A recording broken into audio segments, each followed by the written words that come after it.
Welcome everyone to the Hurting Humanity channel. I just wanted to warn everybody and remind them that it is Halloween, All Hallows Eve, Samhain, and during this period, spiritual warfare is at its peak. So if you're feeling anything out there, if you're feeling anxious, if you're feeling under attack, it's likely because of a lot of the rituals and spell casting that's going on. Now, obviously, people who don't understand this spiritual war that we're in don't understand how certain dates involve certain rituals being performed that allow evil forces to manifest among the living.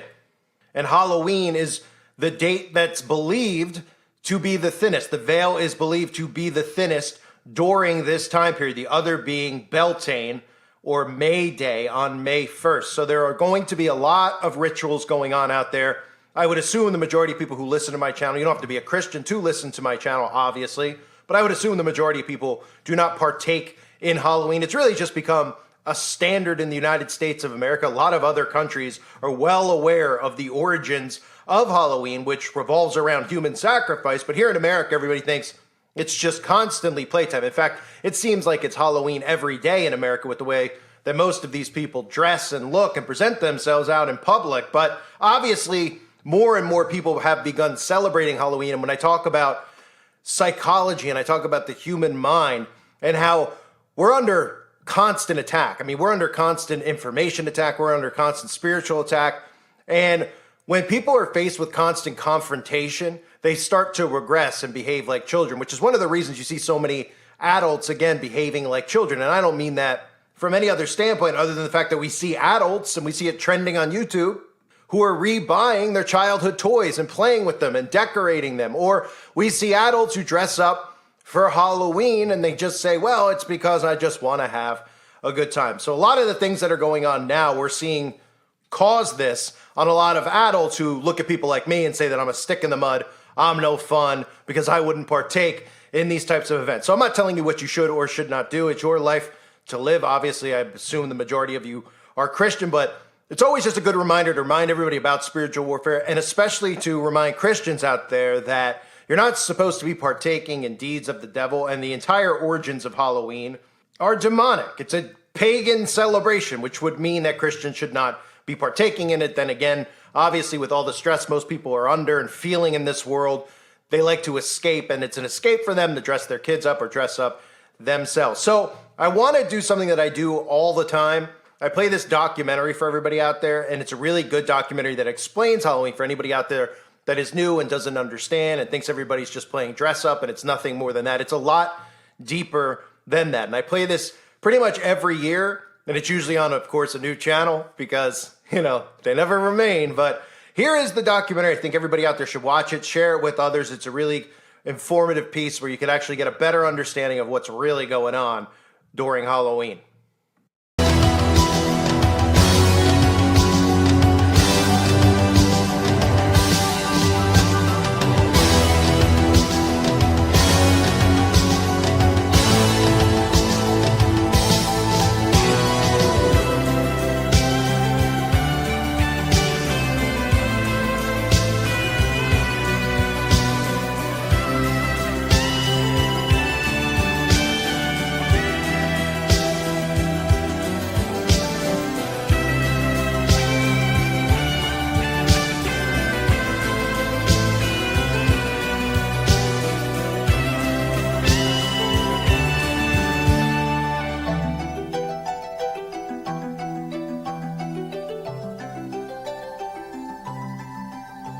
Hello, I'm Chuck Smith. And I'm Carol Matriciana. Welcome to this edition of The Pagan Invasion. Halloween is a festival that conjures up images of ghosts, skeletons, black cats, witches on broomsticks, and little costumed children scurrying about the neighborhood. Trick or treat! Oh my goodness! Hi there. This is all my candy. And who are you? Vampire. Dracula's wife. While there are some people who may be concerned about the origins of Halloween and its focus on blood, death, horror, and the occult, to millions of youngsters across the nation, it has been adopted as a time to pursue scary fun. It is an opportunity to dress up in ghoulish or fanciful costumes, to engage in the fantasy of being a witch or a vampire, ghost or devil. Eager trick-or-treaters solicit candy door to door or bob for apples at Halloween parties. Others brave haunted houses and horror movie marathons, while the more daring visit cemeteries at midnight, play with Ouija boards, and hold seances in an effort to contact spirits of the dead. One of the biggest promoters of Halloween is the public school system. School-sponsored Halloween-themed activities often include dances, costume contests, carnivals, and arts and crafts projects. Education officials admit that more effort is usually put into the celebration of Halloween than any other holiday, including Christmas and Easter. Is the stimulation of a child's sense of fun and fear all there is to Halloween? Or is there more? For many entrepreneurs, Halloween is big business, a major promotional event used to bring in billions of dollars worth of revenue.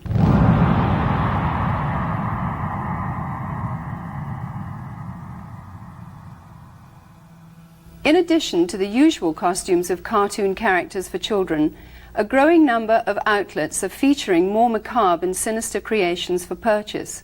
This one well-known department store chain will sell more than $500 million worth of Halloween paraphernalia this year.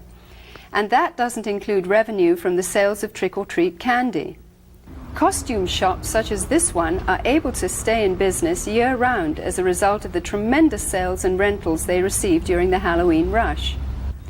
Farmers also view Halloween with an eye toward making big profits. Pumpkins are a traditional Halloween accessory used by households nationwide as jack-o'-lantern decorations. This one Southern California field of only 164 acres will yield nearly $250,000 to its owner. Halloween is manipulated by the promoters of horror movies and videos as a major marketing opportunity. While horror films used to be synonymous with B-movies and considered the conventional low-budget industry standby, today they account for nearly 20% of all of the revenue received by feature film producers and distributors. The success of the technical revolution in special effects has attracted serious film directors to produce well-crafted, elaborate horror productions. A recent visit to the Video Software Dealers Association exhibition in Las Vegas showed that the two biggest selling artistic genres were pornography and horror. Hollywood is continuing to capitalize on society's growing craving for the occult and demonic. The irony is that while these producers label such films as fun and make-believe, many of them hire practicing witches or Satanists as technical advisors who ensure the authentic reproductions and performances of rituals, sacrifices, spells, and curses. People are so hyper during the day, they need to come home and watch something that's totally unreal so they can release themselves from all the pressures. It's just the type of thing that makes you laugh and forget about life. Over the last 2 decades, most horror films have become far more graphic in their depictions of violence and cruelty. Movies affectionately known as splatter films routinely detail torture and dismembering of bodies, drinking of blood, cannibalism, rape, and a host of other grotesque atrocities. Well, we think it's pretty fun. A lot of people just like it because it's fun, it's wacko, it's not real, and so it's just the type of thing that people like to watch because you don't have to think reality when you watch it. When it comes to gore or splatter or any other particular genres, the justification lies in our Constitution. I don't feel anybody has the right to tell me what I can or cannot watch. Most of these films receive R ratings, which mean that children under 17 cannot view the film or rent the video without the accompaniment of an adult. Yet this precaution is seldom enforced, for 15 is the average age of those who see these films. While many producers claim that these gruesome spectaculars are merely fun and not dangerous to the psyche of our youth, many of the scenarios from the horror films are duplicated in copycat crimes which make for sensational headlines.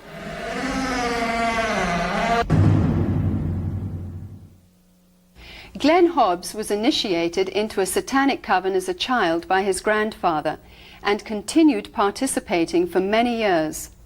I recently asked Glenn about his involvement and the importance of Halloween to the occultist. Well, my involvement in Satanic worship was, I was involved in it as a child. Of course, I was a generational Satanist, what they call a generational Satanist, and what that means is that my family was involved in it and their family before them. Now, my earliest rememberings of Halloween and some of the things that were involved was, it was a very dark time for me as a child.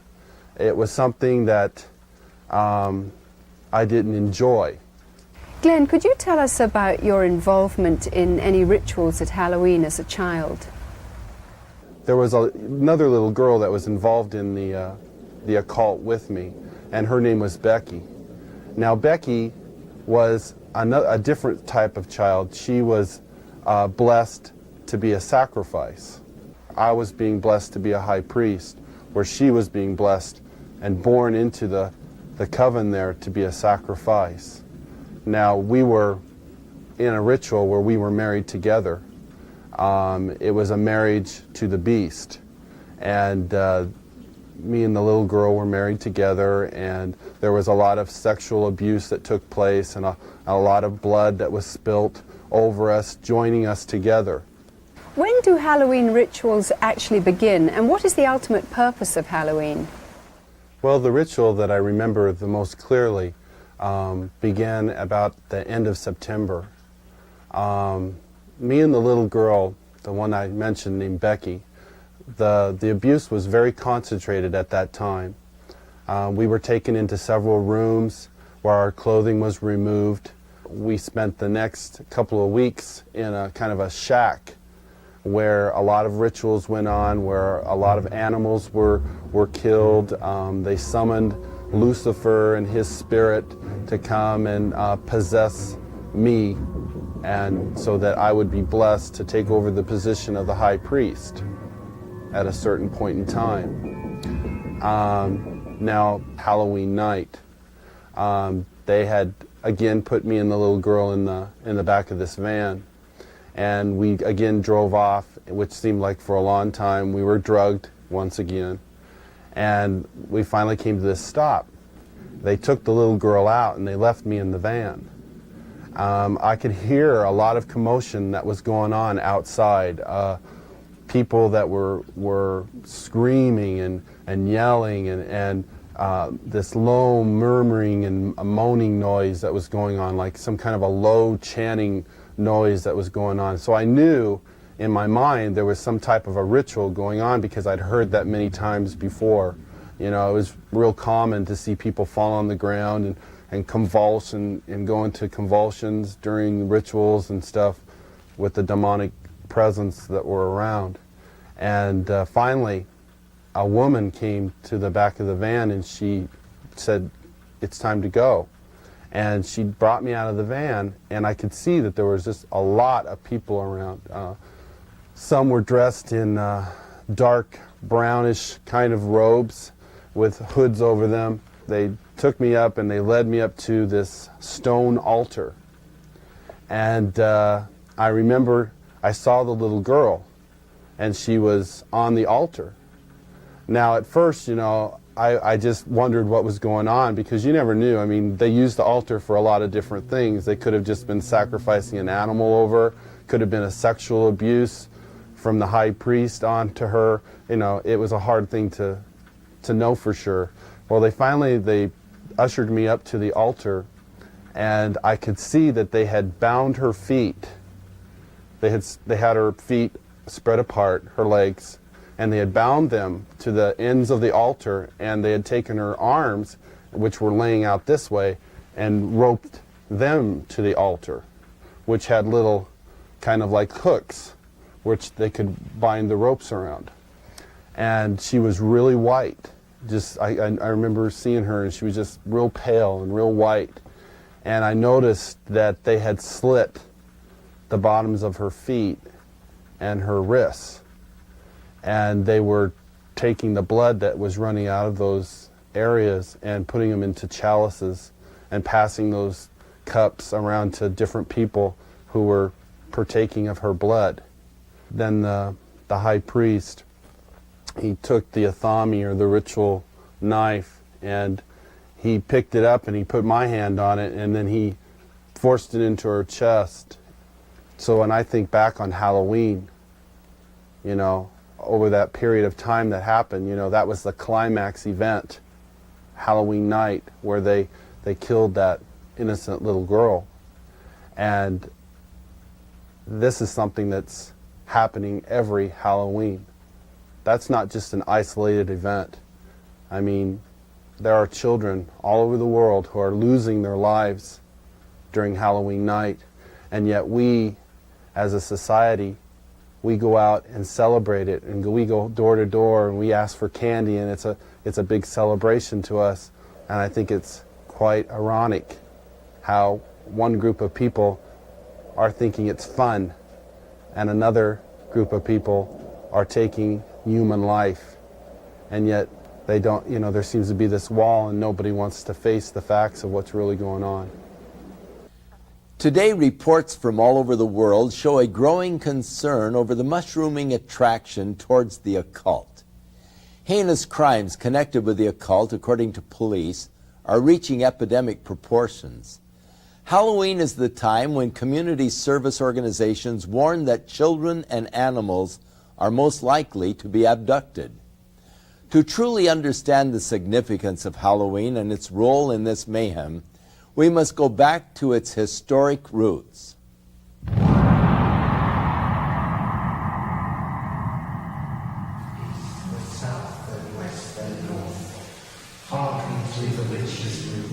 What you are looking at are actual rituals and spells being performed by practicing witches and druids throughout America and Europe.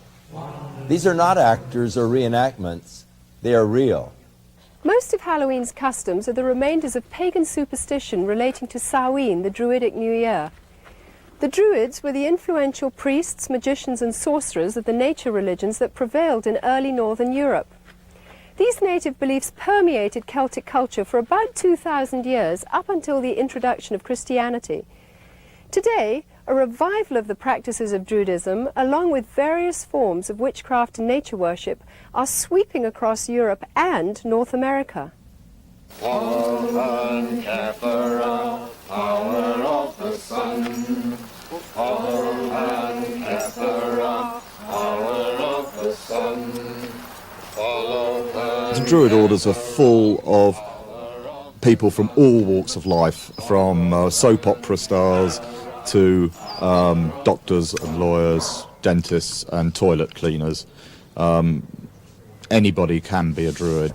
I'm standing on Primrose Hill, which is one of the sacred sites in London, and it was here that the Druid order was inaugurated in its last most recent cycle in 1717, when a number of Druids from Wales and Scotland and Ireland and Brittany and England came together, and it is here that some of the ceremonies are held.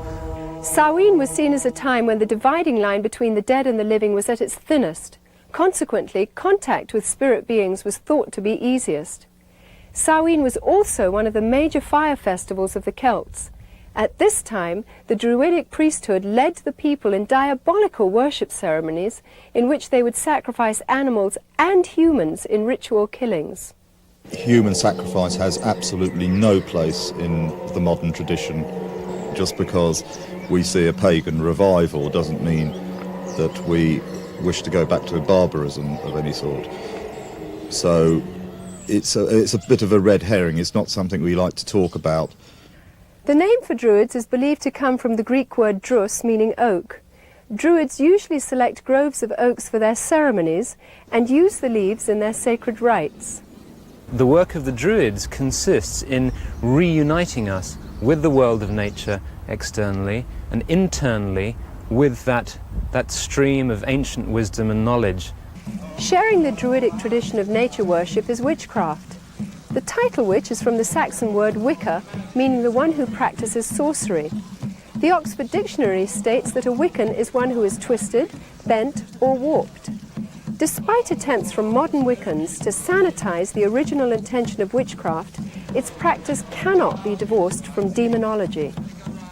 O guardians of the watchtower of the east, I, Ishtar, high priestess and witch, do summon and stir thee. I command thy presence at this our meeting, to guard over our circle and to witness our rites.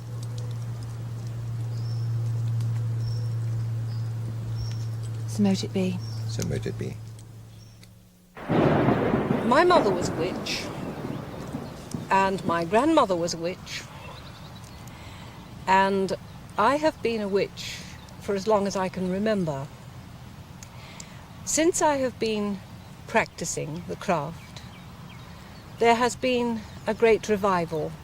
I believe there's about 1 million people in England alone that practice witchcraft.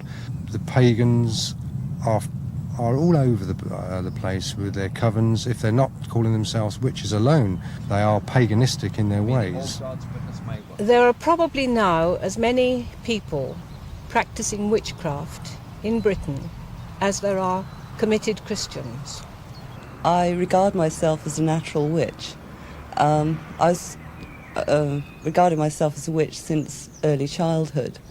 I was brought up in a very isolated part of the country, on the Welsh border, which has a long tradition of magic and Welsh sorcerers.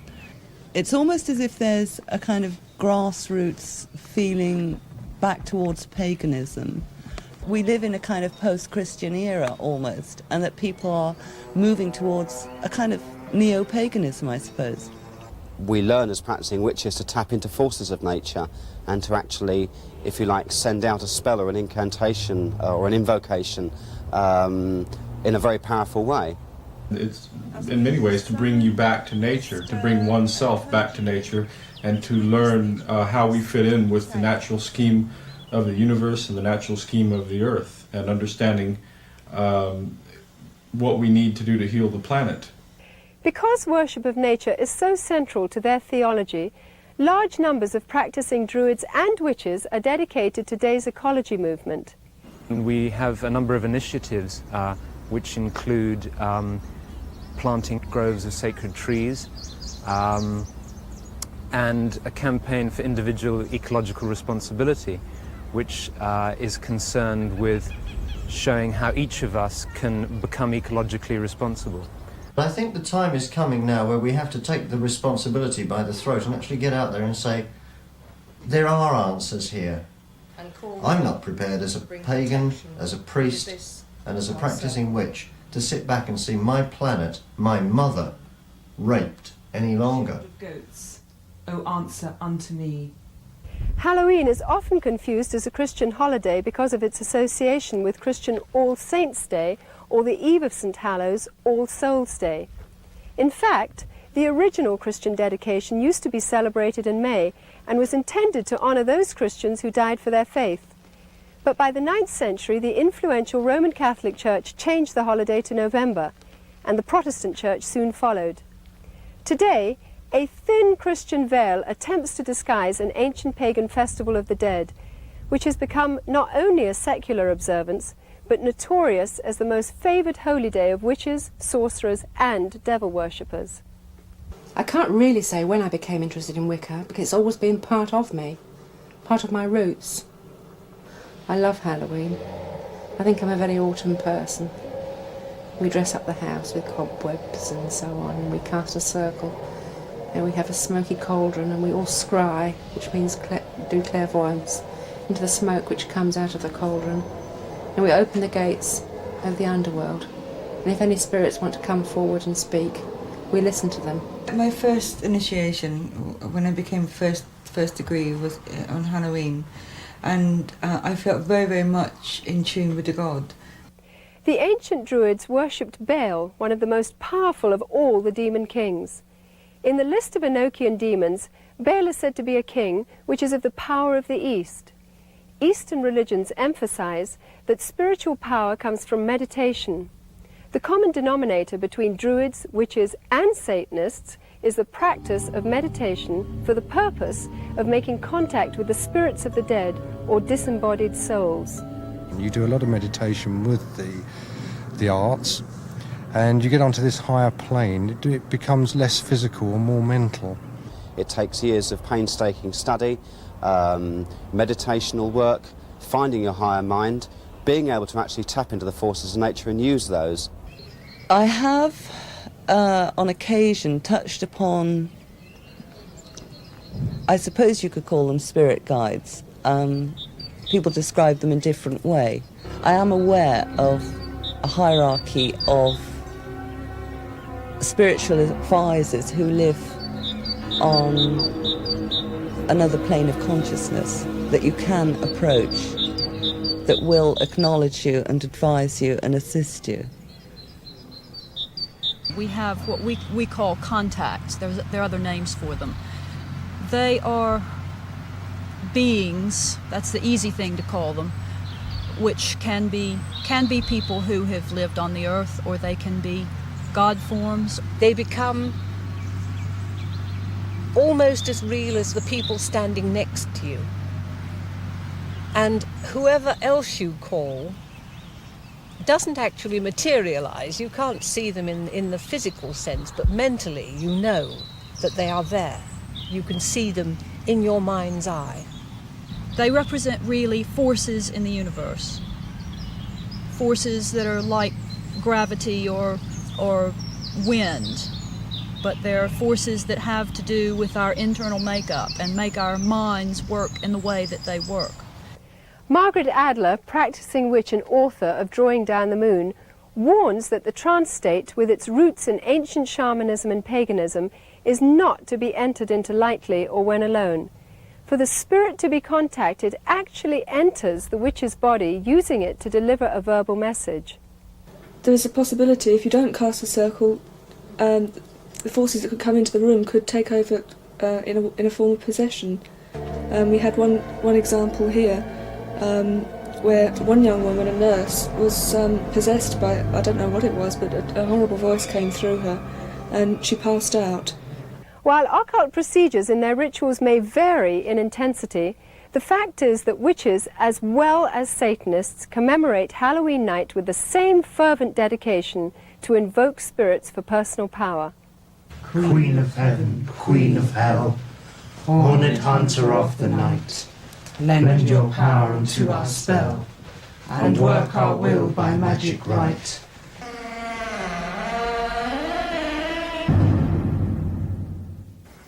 Glenn, you've now been a Christian for some time. What is your reaction when you see Halloween celebrated by people? Whenever Halloween time starts coming around, about the 1st of October, you go into the stores, you see the costumes, you see the mother with her little girl putting the witch's hat on her, and the little boy getting excited about getting the devil mask, and you see the candy, you see the Halloween pumpkins, you see people decorating their houses with skeletons and all these symbols of death. You know, it only serves to bring back horrifying memories to me. Memories of death, memories of children being so abused, so ripped of everything, their character, all in the name of Satan. If a person could really stop the next time they go into that store and realize that there are children who are going to lose their life because people are taking this a step further. There are people out there who don't just celebrate Halloween with trick-or-treat candy. This is a religious holiday to them. This is something that is holy and sacred, and they are taking innocent human life. I can't say, go ahead and have Halloween fun. It doesn't matter if you're participating in Halloween, even if you're not a Satanist, you know, if it's just for fun. No, because these Satanists are using this as a smokescreen. Glenn, you said that Halloween is a religion of Satan. What do you think when you see churches and Christians celebrating Halloween? It makes me sick that the church of Jesus Christ would take on this horrible demonic thing that is happening in our world. Christians should be the ones who are standing up against this. Christians should be the one who are saying these terrible things are happening and we want to stand against this. Churches should not be having these Halloween parties at all. They should be coming together as brothers and sisters in Christ, binding together and coming against these dark forces, praying for these children that God will spare their lives, that somehow God will intervene and save these children. Whether the public chooses to believe in the frightening growth of Satanism or not, the fact is that a highly organized network of Satanists are operating in America and Europe today. They seem to be respectable members of society and are integrated into all professions and walks of life. We go now to a special report from noted author Hal Lindsey, who is on location at a site known to be used for satanic rituals.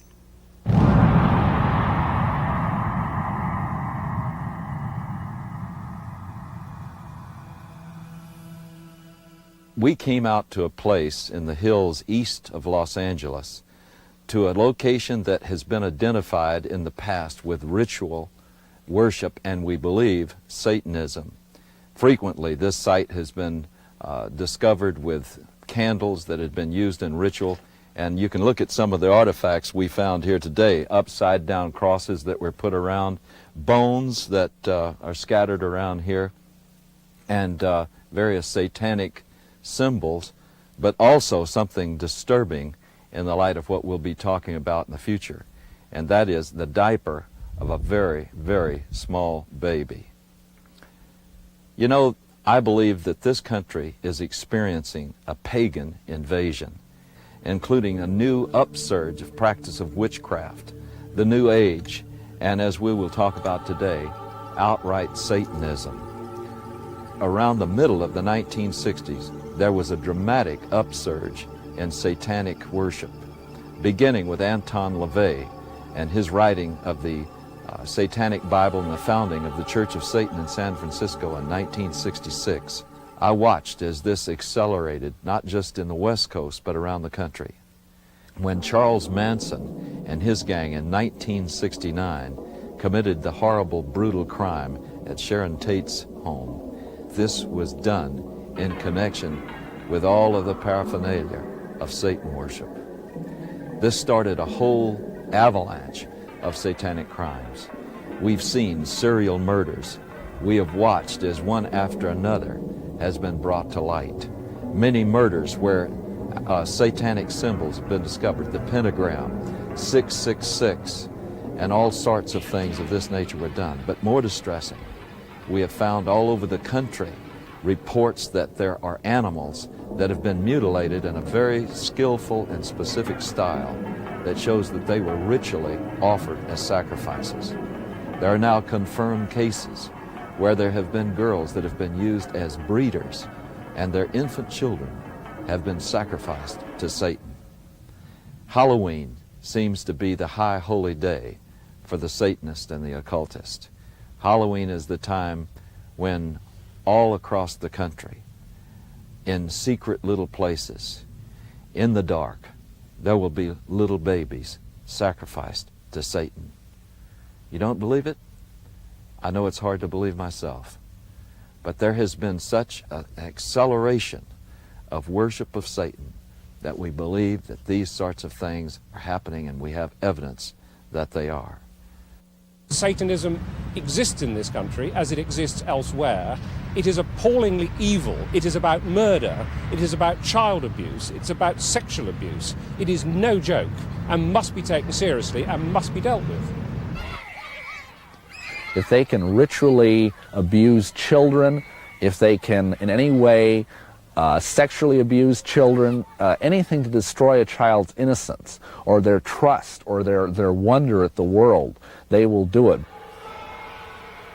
The most tragic stories that I've ever heard are where a child has told people what's been happening, and the adults have said, "Don't be stupid, that doesn't happen in this country, you're making up stories, you're lying." The problem we're coming across is that the higher officials in these public organizations do not want to acknowledge that this is occurring. We need to lift that veil of misunderstanding and saying, hey, this is a crime to be dealt with. It's the crime of the 90s. It's not going away. Satanists want to recruit. We know that it's been going on for many years. This is not new, but their arrogance and their outwardness about the way they recruit is becoming unbelievable. Sometimes they'll simply suck them in through the local high schools, sex and drug parties. We have an epidemic of young people participating in some strata of Satanism. Now, that doesn't mean that they're all out sacrificing human beings, but they may very well be doing the rituals that involve mutilation of animals. One fire department individual told me all of the woods around our area have these types of rituals going on. It is believed that if you kill an animal, that exerts a tremendous amount of energy that the people there can sort of vampirize on, and so animals would be slain. And this is especially true on the high holidays like Beltane and Samhain, Halloween and May Eve. There's something about sacrifice. If you do it once, you want to do it all the time. Once you've actually passed the barrier of sacrificing an animal, you get this sort of bloodlust where you really want to do it. And I really wanted to do it.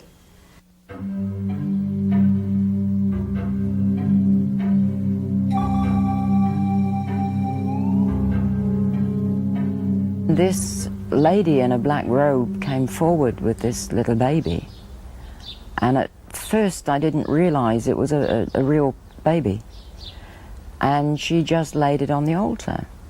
It was breathing, but it wasn't crying.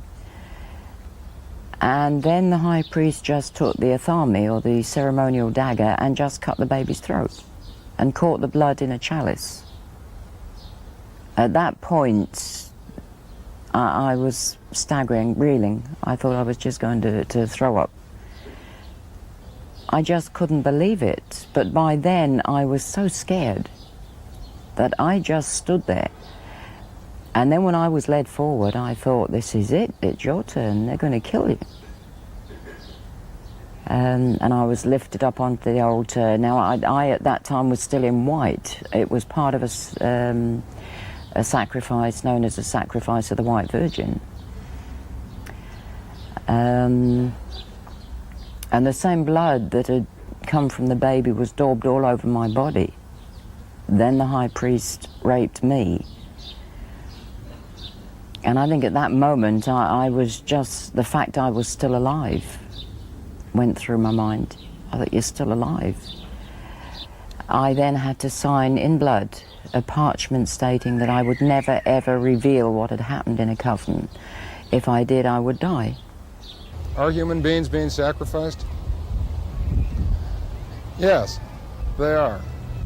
There's a lot of things that I would look for to make a determination on a ritualistic crime. It could be marks that are found at the scene. It may be things like a pentagram. It may be an upside-down cross. It could be, again, the number 666. It could be a loss of blood in the body, certain parts removed in a certain manner. They're victims. Some are targeted for specific reasons. One, because they wouldn't join. Two, because they did join and they want to drop out. Some of their victims are themselves. They voluntarily do it. In many satanic groups, a mother will be asked to sacrifice her own child to Satan, and she may even, in fact, be ritually impregnated to do that. She may even specifically have been impregnated, and then when the child is born, they never register the child as being born, and they kill it in a very horrible way, and sometimes the mother herself is actually asked to do it. Some of you may not even believe what you've just seen. You may believe that this is just something that's aberrational and that it just doesn't reach the mainstream of America. But just think about some of the headlines we've had recently. The case in Matamoros, where a group in Mexico were practicing human sacrifice, where they kidnapped and actually sacrificed several innocent young people. And think about the Night Stalker case here in Los Angeles, with Ramirez brazenly flashing the satanic symbol and saying, "Hail Satan," and holding up his palm with a pentagram in it. And yet Ramirez was convicted of some of the most brutal crimes that we've ever seen in this civilized society. One case where he caused the woman to say "Hail Satan" while he was raping and sodomizing her alongside of her husband, whom he had already murdered. These are things that were done as a result, I believe, of getting involved in Satanism. The real Satanists, the hardcore Satanists, are involved in criminal activity, and for that reason they are going to try and look as normal as possible, the better to be able to deceive you. They're doctors, they're lawyers, they're teachers, they're oftentimes people who are in positions of great influence over small children.